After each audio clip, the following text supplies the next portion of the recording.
It's a big one, my friends, the granddaddy of all the first cause arguments and an absolute favourite among many apologists. This is the Kalam cosmological argument debunked.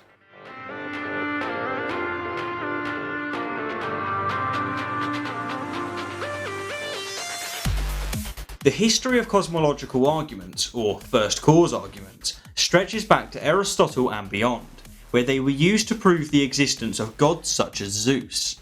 However, they received considerable development during early Christianity, and then again between the 9th and 12th centuries by Islamic theologians, and it was during this time that the Kalam cosmological argument was first created. The argument goes as follows.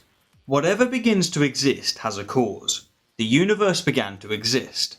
Therefore, the universe has a cause.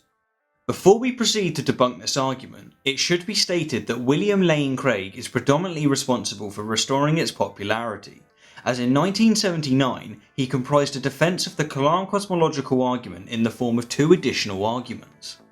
Now, while there are serious flaws with Craig's additional arguments, and while this video will indeed briefly cover some of these flaws, the main focus of this video is the original Kalam cosmological argument. And so sorry Craig, you're not in the limelight this time. I have to take on your word salad of a joke at a later date. So, to get straight into the thick of it, the first point to be raised, in my opinion, is that even if we accept the Kalam cosmological argument in its entirety, all it would prove is that there was a cause of the universe, and that's it. It doesn't even suggest, let alone prove, that this cause was a being. And it certainly doesn't suggest that this cause was a being that is eternal, omnipotent, omniscient, omnipresent, omnibenevolent, personal and moral. That is one hell of a leap. Hence, even if accepted, the argument doesn't remotely support theism. A second problem that arises even if we accept the argument is that while it would prove that the universe had a cause, it wouldn't prove that this cause itself was without a cause. Or in other words, it wouldn't prove that a first cause existed, which for a first cause argument is pretty damn ridiculous. To be fair, the proponents of this argument do indeed offer additional arguments in the attempt to assert that the cause of the universe must be without a cause, but the point I'm trying to make here and now is that the Kalam cosmological argument by itself is pretty damn trivial, and hence the proponents of this argument almost always employ additional arguments to reach their conclusions, including the likes of Craig. So far we've just scratched the surface of this argument, and yet we've already demonstrated that even if it was valid, it wouldn't prove that a first cause existed, and it certainly wouldn't indicate that the cause of the universe was the Abrahamic God. However, in an effort not to bore you, let's now move on from the starter and get to the main meal, the logical flaws within the argument. One of the most critical flaws with this argument, and one that isn't always recognised, is that it commits a subtle but devastating equivocation fallacy. It does this because the argument switches between 2 different definitions of the universe throughout its premises in order to achieve its conclusion. During premise 2, the argument uses a scientific definition of the universe, that being all matter, space and time. But during premise 3, it uses a colloquial and/or theological definition of the universe, that being everything that exists, everything that has existed, and everything that will exist. The key difference here being that when we say that the universe began to exist using the scientific definition of the universe, what we are saying is that all matter, and by extension all of space and time, began to exist in the way it does now. What we are not saying is that absolutely everything came into being from absolutely nothing. But when we say that the universe began to exist using the colloquial definition of the universe, we are indeed saying that absolutely everything came into being from absolutely nothing. And this brings us comfortably to another critical flaw with the Kalam cosmological argument. It asserts that something can indeed come from nothing. A concept in philosophy known as creatio ex nihilo, creation out of nothing, when this has never been demonstrated to occur. In fact, to the contrary, everything we know about cause and effect overwhelmingly and unanimously tells us that when a new thing is created, it is due to the rearrangement of energy and matter that already existed. That is, everything is the result of creatio ex materia, creation out of material. The truth is that we have no evidence whatsoever to suggest that the universe, as defined by science, was created from absolutely nothing, and hence the extraordinary claim that something can come from nothing requires extraordinary evidence.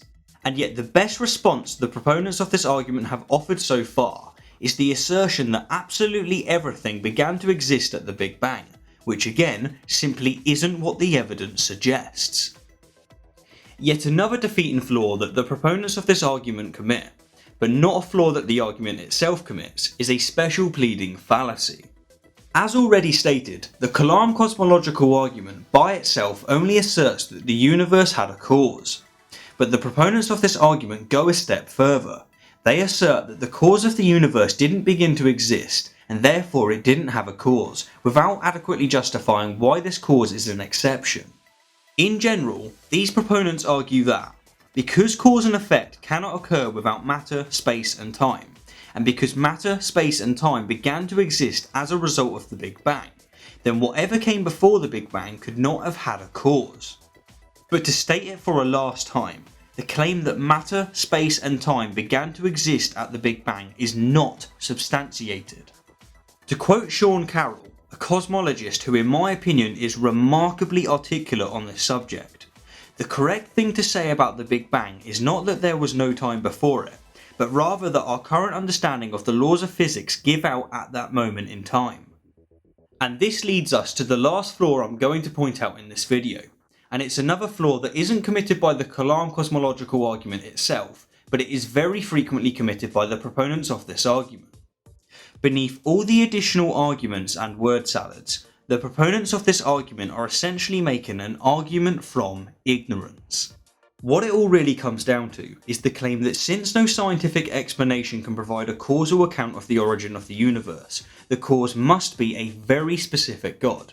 A God that, wouldn't you know, coincidentally is the one that the proponent believes in. That's right, it all comes down to the extremely satisfying "we don't know, therefore God." Like I say in most of my debunk videos, there are many more flaws with the Kalam cosmological argument, and there are countless more flaws that are committed by the proponents of this argument.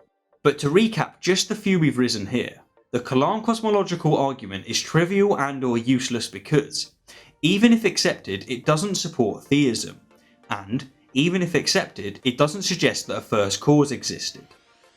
And the argument is flawed because it commits an equivocation fallacy and it asserts that something can be created from nothing. And the proponents of the Kalam cosmological argument also frequently commit a special pleading fallacy and an argument from ignorance. The Kalam cosmological argument is either a sound argument that is trivial and relatively useless, or it's a grotesquely flawed argument that requires additional flawed arguments to reach a monotheistic conclusion. Anyhow, as always, thank you kindly for the view, and I'll leave you with this overwhelmingly powerful argument to consider. Whatever channel begins to exist has subscribers. This channel began to exist.